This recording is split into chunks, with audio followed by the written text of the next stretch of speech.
We need 40 Adanis to come. हमारे पास एक ही अदानी और एक ही अंबानी है, हमें तो 40 चाहिए वैसे. तर मी काल भारतातील प्रसिद्ध बांधकाम व्यावसायिक निरंजन हिरानंदानी यांचा पॉडकास्ट बघत होतो.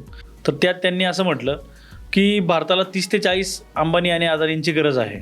यासाठी आपल्याला किती मोदीजी आणि शहा लागतील, जोक्स अपार्ट. पण मी या हिरानंदानींच्या मताशी एकदम पूर्णपणे सहमत आहे. कारण आज जर आपण पाहिलं तर भारताच्या टोटल GDPच्या जवळपास 10% अंबानी कॉन्ट्रीब्यूट करतात व जवळपास 9% अदानी कॉन्ट्रीब्यूट करतात. तर आपण याच पटीत जर विचार केला, जर 30 ते 40 नवीन अंबानी व अदानी तयार झाले तर भारतात GDP कुठे जाईल.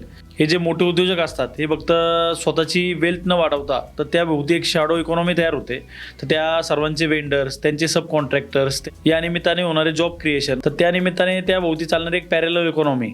मात्र जर 30 ते 40 अंबानी व अदानी तयार करायचे तर सरकारने त्यांना, जसा आता त्यांना सरकारचा भरघोस सपोर्ट आहे, त्याचप्रमाणे जे नवउद्योजक आहेत ज्यांना हे पारंपरिक उद्योग सोडून जे आता आपल्या भारत देशामध्ये ज्याची कमी आहे, जसं की आपण म्हणतो जेट इंजिन किंवा सेमीकंडक्टर किंवा एखाद्या टेक्निकल गोष्टी किंवा भारताचं इंडिजिनियस सोशल मीडिया, की जे आता आपण हे जे बघतो सगळं यूट्यूब, फेसबुक, गुगल, हे सगळं अमेरिकन आहे. आपलं अवलंबित्व त्या सर्वांवर असल्यामुळे आता भारताला ठोस भूमिका चायनाप्रमाणे घेता येत नाही. 30 ते 40 काय हजारो अदानी व अंबानी तयार होतील व यातून आपली भारताची इकॉनॉमी कुठे जाईल.